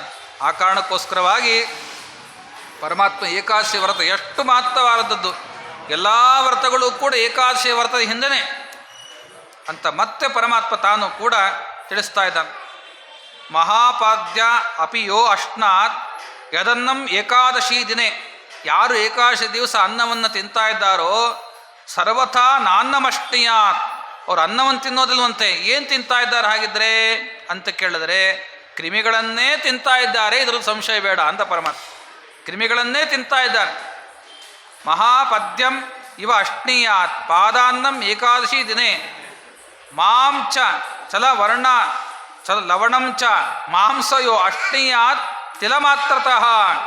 ವಿಶೇಷವಾಗಿ ಉಪ್ಪು ಖಾರ ಎಲ್ಲ ಹಾಕಿರ್ತಕ್ಕಂಥ ಪದಾರ್ಥ ಸ್ವಲ್ಪ ರುಚಿ ಬರಲಿ ಅಂತ ಹಾಕ್ಕೊಂಡು ತಿಂದಿರ್ತಾನೆ. ನೀವು ಹಣ್ಣು ತಿಂದು ಅಂತ ಹೇಳಿದ್ರು ತಾನೆ, ಆ ಹಣ್ಣಿಗೆ ಉಪ್ಪು ಖಾರ ಹಾಕ್ಕೊಂಡ್ಬಿಡ್ತೀನಿ ಇಂಥ ಪಾಪ. ಹಣ್ಣಿಗೆ ಉಪ್ಪು ಖಾರ ಹಚ್ಕೊಂಡು ತಿಂತೀನಿ ಇಂಥ ಪಾಪ ತಾನು ತಿಂದ ಅಂತ ಇಟ್ಕೊಳ್ರಿ. ಏನಾಗ್ತದೆ ಗೊತ್ತಾ, ಅವನು ಮಾಂಸವನ್ನು ತಿಂದಿರ್ತಕ್ಕಂಥ ಪಾಪಕ್ಕೆ ಒಳಪಡ್ತಾ ಇದ್ದಾನೆ. ಯಾರು ಉಪ್ಪು ಖಾರ ಎಲ್ಲ ತಿಂತಾರಲ್ಲ ಅವರಿಗೆ ಏಕಾದಶಿ ದಿವಸ. ಅದರಿಂದ ಇಂಥ ರೀತಿಯಾಗಿರ್ತಕ್ಕಂಥ ಅಪರಾಧವನ್ನು ನಸಹೇತ್ ಲಕ್ಷ್ಮ್ಯಾದಿ ಪ್ರಾರ್ಥಯೋಪ್ಯಹಂ. ಲಕ್ಷ್ಮಿಯೂ ಕೂಡ ಪಾಪ ಏಕಾದಶಿ ತಿಂದ್ಬಿಟ್ಟಿದ್ದಾನೆ, ಅವನ್ನ ಅಪರಾಧ ಕ್ಷಮ ಮಾಡು ಅಂತ ಲಕ್ಷ್ಮಿ ನಂಪರವಾಗಿ ಲಕ್ಷ್ಮೀ ದೇವಿ ಪ್ರಾರ್ಥನೆ ಮಾಡಿದ್ರು ಕೂಡ ಅವನು ಎಂದೆಂದಿಗೂ ಕ್ಷಮಿಸೋದಿಲ್ಲ ನಾನು ಅಂತ ಅಂದ್ಬಿಟ್ಟ ಪರಮಾತ್ಮ. ಎಷ್ಟು ದೊಡ್ಡ ಅಪರಾಧ ಅಂತ. ಲಕ್ಷ್ಮೀದೇವಿ ನಮ್ಮ ಪರವಾಗಿ ಹೋಗಿ ಅಪ್ಪ ಏನೋ ತಿಂದ್ಬಿಟ್ಟ ಪಾಪ, ಉಪ್ಪು ಖಾರ ಚಪಲ ಇತ್ತು ತಿಂದ ಅವನ ಪಾಪ, ಊಟ ಮಾಡ್ದ ಏಕಾದಶಿ ದಿವಸ, ಅವನ ಅಪರಾಧ ಕ್ಷಮ ಮಾಡ್ತೀಯಾ ಅಂತ ನಮ್ಮ ಪರವಾಗಿ ವಕಾಲತ್ತನ್ನು ವಹಿಸಿ ಲಕ್ಷ್ಮೀದೇವಿ ಪ್ರಾರ್ಥನೆ ಮಾಡಿದ್ರು ಕೂಡ ಪರಮಾತ್ಮ ಸಾರಿ ಐ ಕಾಂಟ್ ಅಂದ್ಬಿಡ್ತಾ, ನಾನು ಅವನ ಅಪರಾಧನ ಕ್ಷಮಿಸ್ಲಿಕ್ಕೆ ಸಾಧ್ಯ ಇಲ್ಲ, ಮಹಾ ಅಪರಾಧ ಮಾಡಿದ್ದಾನೆ ಅಂತ ಒಂದು ತಿಲ ಮಾತ್ರ ಎಳ್ಳು ಕಾಳಷ್ಟು ಏನಾದರೂ ಕೂಡ ತಾನು ತಿಂತಾನೆ ಅಂದರೆ ಅನ್ನಾದಿಗಳನ್ನು ಅವನು ವಿಶೇಷವಾಗಿ ನನ್ನ ದ್ರೋಹಿನೇ ಆಗ್ತಾ ಇದ್ದ ಅಂತ. ಈ ರೀತಿಯಾಗಿ ತಸ್ಯಾಪರಾಧಂ ನಹಸಹೇ, ಅವನ ಅಪರಾಧನ ಸಹನೆ ಮಾಡೋಲ್ಲ ನಾನು. ಮಾಂ ಚ ಏ ಚ ಲವಣಂ ಚ ಯೋ ಅಷ್ಣೀಯಾತ್ ಏಕಾದಶಿ ದಿನೇ. ಯಾರು ಏಕಾದಶಿ ದಿವಸ ಊಟ ಮಾಡ್ತಾ ಇದ್ದಾರೆ, ವಿಶೇಷವಾಗಿ ತಾಂಬೂಲ ಅದನ್ನು ಭಕ್ಷಣೆ ಮಾಡ್ತಾ ಇದ್ದಾರೆ, ಆ ಗೋಮಾಂಸ ತಿಂದಿರತಕ್ಕಂಥ ಪಾಪಕ್ಕೆ ಅವರು ಒಳಪಡ್ತಾ ಇದ್ದಾರೆ. ತಂಡುಲಾನ್ ಅಂಬು ಸಂಯೋಗಾತ್ ಪಿಷ್ಟ ಲವಣ ಯೋಗತಃ ಫಲಂ ತ್ರಿತಯ ಸಂಯೋಗಾತ್ ತರ್ಬಮಷ್ಟ್ಯಾತ್ ತಕ್ಷಣಾತ್ ಈಕ್ಷೋ ವಿಕಾರಸ್ತಸ್ಯ ಸ್ವೈರ್ಯಪು ಕೇವಲಸ್ಯ ಪಚ. ದೇವರಂತ ಇದ್ದಾನೆ.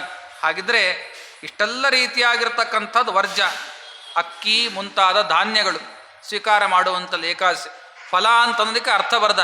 ಯಾರು ಅಶಕ್ತರಿದ್ದಾರೆ ಅಂತ ಇಷ್ಟು ತನಕ ಕನ್ಷನ್ ತೋರಿಸಿದ್ನೋ, ರೋಗಿಗಳಿದ್ದಾರೆ ಅಂತ ಹೇಳಿದ್ನೋ ಅಂಥವ್ರಿಗೆ ಫಲಗಳಷ್ಟೇ. ಅದರಲ್ಲೂ ಕೂಡ ಧಾನ್ಯಗಳನ್ನು ಸ್ವೀಕಾರ ಮಾಡುವಂತಿಲ್ಲ ಅಂತ ಪರಮಾತ್ಮ ಸ್ಪಷ್ಟವಾಗಿ ಹೇಳ್ತಾ ಇದ್ದಾನೆ. ಇದರ ಮೇಲೆ ಖರ್ಜೂರ ನಾರಿಕೇಲ ಚ ಪ್ರಿಯಾಲಂ ಪನಸಾದಿಕಂ ಆಮ್ರಚ ದಲೋದ್ರಾಕ್ಷಾತ್ ಕ್ಷೀರಂ ವಧಿಘೃತಂ ತಥಾ ಅನಿಷಿದ್ಧಾನಿ ಮೂಲಾನಿ ತಥಾ ಏಕಾದಶೀಂ ದಿನೇ. ಏಕಾದಶಿ ಯಾವ್ಯಾವ ಹಣ್ಣು ಸ್ವೀಕಾರ ಮಾಡ್ಬೋದು ಅಂತ ದೇವರೊಂದು ಲಿಸ್ಟ್ ಕೊಡ್ತಾನೆ. ಖರ್ಜೂರ ಅಂತೆ, ಮತ್ತು ನಾರಿಕೇಳದ ಅಂದರೆ ಎಳ್ಳೀರು ಇದನ್ನು ಸ್ವೀಕಾರ ಮಾಡ್ಬೋದು. ಯಾರು ಅಶಕ್ತರಿಗೆ ಪಾಪ ಎಲ್ಲರಿಗೂ ಅಂತ ತಿಳ್ಕೊಂಬಿಡ್ತೀನಿ, ಯಾರಿಗೆ ಆಗೋದಿಲ್ಲ ಅಂಥವ್ರು ಸ್ವೀಕಾರ ಮಾಡ್ಬೋದು ಇಂಥದ್ದನ್ನು ಅಂತ ಈ ರೀತಿಯಾಗಿ ಹೇಳ್ತಾ ಇದ್ದಾರೆ. ಮತ್ತು ಇದಲ್ಲದೇನೆ ಮತ್ತೆ ಇನ್ನು ಕೆಲವು ಫಲಗಳು, ಮತ್ತು ಆಮ್ರ ಫಲ, ಮತ್ತು ಮಾವಿನ ಹಣ್ಣು, ಮತ್ತು ದ್ರಾಕ್ಷಿ ಇಂಥದ್ದು, ಹಾಲು ಮತ್ತು ಮೊಸರು, ಮಜ್ಜಿಗೆ ಇಂಥದ್ದನ್ನು ಸ್ವೀಕಾರ ಮಾಡ್ಬೋದು ಅಷ್ಟೇ. ಇದ್ರ ಮೇಲೆ ಇನ್ಯಾವುದು ಸ್ವೀಕಾರ ಮಾಡುವಂತಿಲ್ಲ ಅಂತ ಪರಮಾತ್ಮ ಹೇಳಿದ್ದಾನೆ. ಇದನ್ನು ಆದಷ್ಟು ಕೂಡ ಶಕ್ತಿ ಇದ್ದವ್ರಿಗಂತೂ ಕನ್ಸೆಷನ್ ಇಲ್ಲ, ಇದು ಅವಶ್ಯವಾಗಿ ಮಾಡಬೇಕು. ಅಂಬರೀಷ್ ಚಕ್ರವರ್ತಿಯ ಕಾಲದಲ್ಲಿ ಆಬಾಲವೃದ್ಧರು ಮಾಡ್ತಾ ಇದ್ರು. ಇಡೀ ತನ್ನ ಸಪ್ತದ್ವೀಪದ ಅಧಿಪತಿಯಾಗಿರ್ತಕ್ಕಂಥ ನಮ್ಮ ಅಂಬರೀಷ್ ಚಕ್ರವರ್ತಿ ತಾನೊಬ್ಬನೇ ಏಕಾದಶಿ ವ್ರತ ಮಾಡ್ತಾ ಇರಲಿಲ್ಲ. ಎಲ್ಲರಿಗೂ ಒಂದು ರೂಲ್ಸ್ ಹಾಕ್ಬಿಟ್ಟಿದ್ದ ತನ್ನ ರಾಜ್ಯದಲ್ಲಿ. ಏಕಾದಶಿನ ಕಟ್ಟುನಿಟ್ಟಾಗಿ ಮಾಡಲೇಬೇಕು ಅಂತಂದರೆ ಮಾತ್ರ ಅವರು ನನ್ನ ರಾಜ್ಯದಲ್ಲಿ ಇರ್ಬೋದು, ಇಲ್ಲ ಅಂದರೆ ಗಡಿ ಪಾರು ಮಾಡಿಬಿಡ್ತೀನಿ ಅಂತ. ಈ ಕ್ರಮದಲ್ಲಿ ತಾನೇ ಒಂದು ಶಾಸನವನ್ನು ಹೊರಡಿಸಿದ್ದ ಅಂಥ ಮಹಾನುಭಾವ ಅಂಬರೀಷ್ ಚಕ್ರವರ್ತಿ ತನ್ನ ರಾಜ್ಯದಲ್ಲಿರ್ತಕ್ಕಂಥ ಪ್ರತಿಯೊಬ್ಬರೂ ಅಂದರೆ ಬರೀ ಬ್ರಾಹ್ಮಣರಲ್ಲ, ಚಾತುರ್ವರ್ಣದವರೂ ಕೂಡ ಏಕಾದಶಿ ವ್ರತವನ್ನು ಮಾಡಬೇಕು. ಎಲ್ಲರಿಗೂ ಕೂಡ ಅಪ್ಲೈ ಆಗ್ತಕ್ಕಂಥ ವ್ರತ ಅಂದರೆ ಏಕಾದಶಿ ವ್ರತ. ಕೆಲವು ವ್ರತ ಅದು ಅಪ್ಲೈ ಆಗದೇ ಇದ್ರೂ ಕೂಡ ಏಕಾದಶಿ ಮಾತ್ರ ಜನರಲ್ ವ್ರತ, ಅದೆಲ್ಲರೂ ಮಾಡಬೇಕಾಗಿರ್ತಕ್ಕಂಥ ವ್ರತ. ಯಾಕಿದು ಏಕಾದಶಿ ಉಪವಾಸ ಅಂತ ಹೊಡ್ಕೊತಾರೆ ಅಂದರೆ, ಎಲ್ಲ 15 ದಿವಸ ತಿಂದಿರ್ತಾರಲ್ಲ, ಮತ್ತು ಆ ಎಲ್ಲ ಪಾಪಗಳ ನಿವೃತ್ತಿಗೋಸ್ಕರ ನಾವೇನೇನು ಕೂಡ ಪಾಪಗಳನ್ನು ಸಂಘಟನೆ ಮಾಡ್ತಾ ಇದ್ದೇವೋ ಆ ಕಾಲಕ್ಕೆ ಉಪವಾಸವನ್ನು ಮಾಡೋದರಿಂದ ಆ ಪಾಪಗಳನ್ನು ನಾವು ಕಳ್ಕೊಳ್ಳಿಕ್ಕೆ ಅಂತ ಉತ್ತಮವಾದ ಪ್ರಾಯಶ್ಚಿತ್ತ ಅಂತಂದರೆ ಏಕಾದಶಿ ಉಪವಾಸ. ಯಾರು ನಿಜವಾಗಲೂ ಕೂಡ ಏಕಾದಶಿ ಉಪವಾಸನ ಮಾಡ್ತಾ ಇದ್ದಾರಲ್ಲ ಅಂಥ ವ್ಯಕ್ತಿಗಳನ್ನು ಪರಮಾತ್ಮ ಎಂದೆಂದಿಗೂ ಕೂಡ ಕೈ ಬಿಡೋದೇ ಇಲ್ಲ, ರಕ್ಷಣೆ ಮಾಡೇ ಮಾಡ್ತಾನೆ. ಅಂಥ ಉತ್ತಮವಾಗಿರ್ತಕ್ಕಂಥ ವ್ರತ ಅಂದರೆ ಏಕಾದಶಿ ವ್ರತ. ಎಲ್ಲ ವ್ರತಗಳೂ ಕೂಡ ಏಕಾದಶಿ ವ್ರತದ ಹಿಂದೆ ದಾಸರು ಅಂತಾರೆ. ಮತ್ತು ಯಾವ ವ್ರತಗಳು ಕೂಡ ಏಕಾದಶಿಗೆ ಸಮಾನವಾಗಿರ್ತಕ್ಕಂಥದ್ದಲ್ಲ, ಎಲ್ಲವೂ ಏಕಾದಶಿ ವ್ರತದ ಹಿಂದೆ ಇದೆ. ಏಕಾದಶಿನೇ ಅಗ್ರವಾದದ್ದು. ಯಾವ ವ್ರತ ಮಾಡ್ತೀಯೋ ಬಿಡ್ತೀಯೋ ಗೊತ್ತಿಲ್ಲ, ಏಕಾದಶಿ ಮಾತ್ರ ಮಾಡಲೇಬೇಕು ಅಂತನ್ನೋದನ್ನು ವರಾಹದೇವರು ಮೇಲಿಂದ ಮೇಲೆ ನಮಗೆ ತಿಳಿಸಿಕೊಡ್ತಾ ಇದ್ದಾರೆ. ಮತ್ತು ಈ ಕ್ರಮದಲ್ಲಿ ಆ ಏಕಾದಶಿಯನ್ನು ಕೂಡ ನಾವು ನಡೆಸಬೇಕು. ಇನ್ನು ಆ ಚಾತುರ್ಮಾಸ್ಯ ಕಾಲ ಬರ್ತದೆ ಅಂತಂದರೆ ವಿಶೇಷವಾಗಿ ನಾನು ನಿದ್ರೆಗೆ ಜಾರ್ತಾ ಇದ್ದೀನಿ ಅಂತ ಪರಮಾತ್ಮ. ಚಾತುರ್ಮಾಸ್ಯ ಕಾಲ ಅಂದರೆ ಪರಮ ಪುಣ್ಯಕಲವಾದ ಪರಮ ಪುಣ್ಯವನ್ನು ಕೊಡ್ತಕ್ಕಂಥ ಕಾಲ ಅದು. ಯಾಕೆಂದರೆ ಇಡೀ 8 ತಿಂಗಳು, ವರ್ಷದಲ್ಲಿ 8 ತಿಂಗಳು ಮಾಡ್ತಕ್ಕಂಥ ಕರ್ಮಕ್ಕೆ ಒಂದೇ ಫಲ ಅಂತಾದರೆ, ಚಾತುರ್ಮಾಸದಲ್ಲಿ ಪರಮಾತ್ಮನ ಕುರಿತಾದ ಸತ್ಕರ್ಮಗಳನ್ನು ಮಾಡೋದರಿಂದ 100ಕ್ಕೆ 100ರಷ್ಟು ಹೆಚ್ಚು ಪುಣ್ಯವನ್ನು ಕೊಡ್ತಾ ಇದ್ದೀನಿ ಅಂತ ಪರಮಾತ್ಮ ಅಂತ. ಅವನು ಮಲಗ್ತಾನಂತೆ ಪರಮಾತ್ಮ. ಮಲಗ್ತಾನೆ, ನಮ್ಮ ಥರ ನಿದ್ರೆ ಮಾಡ್ತಾನೆ ಅಂತ ತಿಳ್ಕೊಂಡಿದ್ದೀರೇನು? ಪರಮಾತ್ಮ ಸರ್ವತಃ ಹಾಗೆ ತಿಳ್ಕೊಳ್ಳಿಕ್ಕೆ ಸಾಧ್ಯ ಇಲ್ಲ. ಯಾಕೆಂದರೆ ಪರಮಾತ್ಮನಿಗೆ ನಿದ್ರೆನೇ ಇಲ್ಲ. ಯಾರಿಗೆ ನಿದ್ರೆ ಅಂದರೆ ಯಾರಿಗೆ ಶ್ರಮ ಆಗಿರುತ್ತೋ ಅವ್ರಿಗೆ ನಿದ್ರೆ ಅಲ್ವಾ? ದೇವರಿಗೆ ಶ್ರಮನೇ ಇಲ್ಲ. ಕ್ಷಣ ಬಿಡದೇನೆ ಅನಾದಿ ಅಂತಕಾಲದವರೆಗೂ ಕೂಡ ಪರಮಾತ್ಮ ಜಗತ್ತಿನ ಸೃಷ್ಟಿಯಾದ ಎಲ್ಲ ವ್ಯಾಪಾರಗಳನ್ನು ನಿರಂತರವಾಗಿ ಮಾಡ್ತಾ ಇರ್ತಾನೆ, ಯಾವುದನ್ನು ಬಿಡೋಲ್ಲ ಪರಮಾತ್ಮ. ಅಂಥ ಆ ಪರಮಾತ್ಮ ಎಲ್ಲ ತಾನು ಬ್ರಹ್ಮಾಂಡಗತವಾದ ಎಲ್ಲ ಜೀವರಾಶಿಗಳ ಕೆಲಸವನ್ನು ತಾನೇ ಮಾಡಿಸ್ತಾ ಇದ್ರೂ ಕೂಡ ದೇವರಿಗೆ ಕಿಂಚಿತ್ತೂ ಶ್ರಮ ಇಲ್ಲ. ಶ್ರಮ ಇಲ್ಲ ಆದರೂ ನಿದ್ರೆ ಇಲ್ಲ ಒಂದು.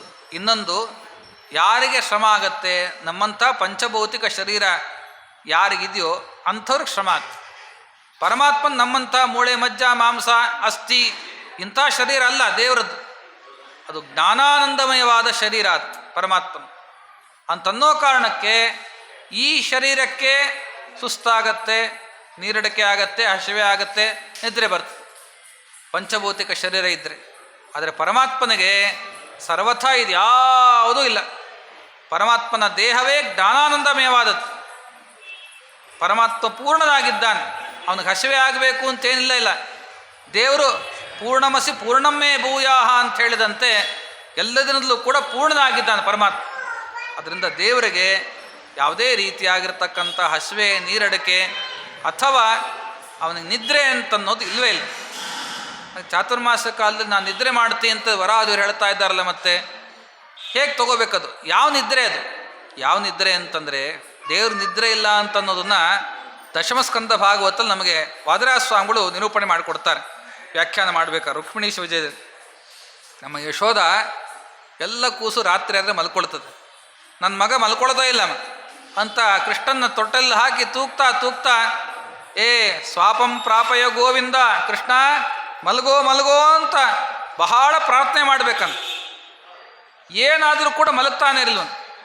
ಕೃಷ್ಣ ಮಲಗೋ ಅಂತ ತೂಗ್ತಾ ಇದ್ರೆ, ಯಾಕೆ ಹಿಂಗೆ ತೂಗ್ತಾ ಇದ್ಯಾ, ಮಲಗು ಅಂತ ಇದ್ಯಾ? ಮಲಗೋದ್ರಿಂದ ಏನಾಗುತ್ತೆ? ಮಲಗೋದು ಅಂದ್ರೆ ಏನು?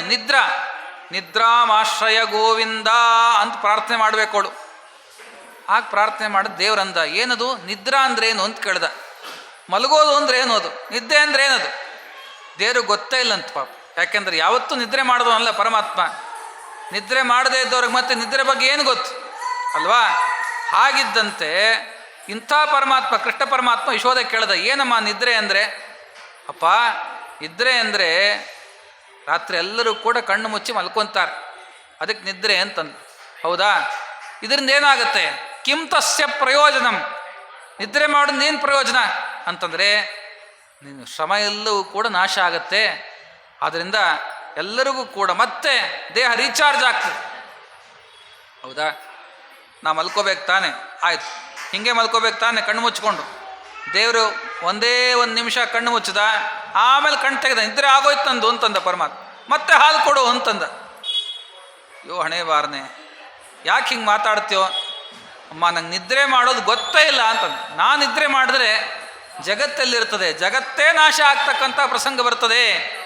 ಆ ಕಾರಣದಿಂದ ಪರಮಾತ್ಮ ದಶಮ ಸ್ಕಂದ ಭಾಗವತದಲ್ಲಿ ಕೃಷ್ಣ ಪರಮಾತ್ಮ ತೋರಿಸ್ಕೊಟ್ಟ, ನನ್ನ ನಿದ್ರೆ ಅಂತನ್ನೋದೇ ಇಲ್ಲ ಅಂತ.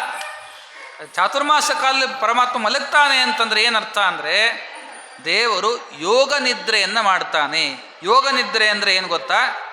ತನ್ನ ಸ್ವರೂಪದ ಚಿಂತನೆಯನ್ನು ಮಾಡ್ತಾ ತಾನು ಮಲಗಿರ್ತಕ್ಕಂಥ ಭಂಗಿಯಲ್ಲಿ ಇರ್ತಾನಷ್ಟೆ. ಅದು ನಿಜವಾಗಿರ್ತಕ್ಕಂಥ ನಮ್ಮಂಥ ಮನುಷ್ಯರು, ಮನುಷ್ಯಾದಿ ಜೀವರಾಶಿಗಳು ಮಾಡ್ತಕ್ಕಂಥ ನಿದ್ರೆ ಪರಮಾತ್ಮನಿಗೆ ಸರ್ವಥಾ ಇಲ್ಲ. ದೇವರಿಗೆ ನಿದ್ರೆ ಅಂದರೆ ತನ್ನ ಸ್ವರೂಪದ ಚಿಂತನೆಯನ್ನು ಮಾಡ್ತಾ ತಾನು ಕಣ್ಣು ಮುಚ್ಚಂತೆ ನಾಟಕ ಮಾಡ್ತಾನಷ್ಟೆ. ಯಾಕೆ ಹಿಂಗೆ ಮಾಡ್ತೀವೋ ಅಂತ ದೇವರನ್ನ ಕೇಳಿದ್ರೆ, ಸಾಧಕರಿಗೆ ಪರ್ವಕಾಲವನ್ನು ಕೊಡಬೇಕು ಅಂತ. ನಮಗೆ ಪರ್ವಕಾಲ ಕೊಡಬೇಕಂತ. ಪರ್ವಕಾಲ ಅಂದ್ರೇನು? ಮತ್ತೆ ಒಂದು ಕರ್ಮವನ್ನು ಮಾಡಿದ್ರೆ ಅದಕ್ಕೆ ಅನೇಕ ಪುಣ್ಯ ಬರಬೇಕು. ಅಂಥ ರೀತಿಯಲ್ಲಿ ಅವರವ್ರು ಹೆಚ್ಚೆಚ್ಚು ಸಾಧನೆ ಮಾಡಿಕೊಳ್ಳಿಕ್ಕೆ ಅಂತ ಈ 4 ತಿಂಗಳು ಪರ್ವಕಾಲ ಅಂತ ಮಾಡಲಿಕ್ಕೋಸ್ಕರವಾಗಿ ನಾನು 4 ತಿಂಗಳು ಕೂಡ ಯೋಗ ನಿದ್ರೆಗೆ ಜಾರಿ ಬಿಡ್ತೀನಿ ಅಂತ ಪರಮಾತ್ಮ ಅಂತ. ಹಾಗಿದ್ರೆ ಯೋಗ ನಿದ್ರೆಗೆ ಜಾರೋದ್ರಿಂದ ಮತ್ತೆ ಏನು? 4 ತಿಂಗಳು ಪರ್ವಕಾಲ, ಚಾತುರ್ಮಾಸ್ಯ ಅಂದರೆ ಪರ್ವಕಾಲ ಅಂತ ಅರ್ಥ. ಆ 4 ತಿಂಗಳು ಕೂಡ ನಾವು ಅನೇಕ ವ್ರತಗಳನ್ನು, ಪರಮಾತ್ಮನಿಗೆ ಪ್ರೀತಿಗೋಸ್ಕರ ಅಂತ ಅನೇಕ ನಿಯಮಗಳನ್ನು ನಾವು ಹಾಕ್ಕೊಂಡು ವಿಶೇಷವಾಗಿ ಆಚರಣೆ ಮಾಡಿದ್ರೆ ಬಹಳ ಪುಣ್ಯ ಹೇಳ್ತಾ ಇದ್ದಾನೆ ಪರಮಾತ್ಮ. ತುಂಬ ಪುಣ್ಯ ಇತ್ತು. ವಿಶೇಷವಾಗಿ 4 ತಿಂಗಳ ಕಾಲ 4 ಬಿಡಬೇಕು. ಒಂದೊಂದು ತಿಂಗಳು ಒಂದೊಂದು ಬಿಡಬೇಕು ಅಂತ ಅರ್ಥ. ಒಂದೊಂದು ತಿಂಗಳು ಒಂದೊಂದು ಬಿಡಬೇಕು. ಆ ಚಾತುರ್ಮಾಸ ವ್ರತವನ್ನು ಮಾಡಬೇಕು ಅಂತ ಅರ್ಥ. ಅವನು ಅಷ್ಟದೇನೆ ಅದರ ಮೇಲೆ ಮತ್ತೆ ಅನೇಕ ನಮಸ್ಕಾರ, ಲಕ್ಷ ನಮಸ್ಕಾರ ವ್ರತ ಅಂತ ಒಂದಿದೆ. ಜೊತೆಗೆ ಗೋಪದ್ಮ ವ್ರತ ಅಂತ ಹೇಳ್ತಾನೆ ಪರಮಾತ್ಮ. ಅದಲ್ಲದೇನೆ ಮತ್ತೆ ವಿಶೇಷವಾಗಿ ಲಕ್ಷಬತ್ತಿ, ಆ ಪರಮಾತ್ಮನಿಗೆ ಲಕ್ಷಬತ್ತಿಯನ್ನು ಮಾಡಿ ಅವನಿಗೆ ಅರ್ಪಣೆಯನ್ನು ಮಾಡ್ತಕ್ಕಂಥದ್ದು.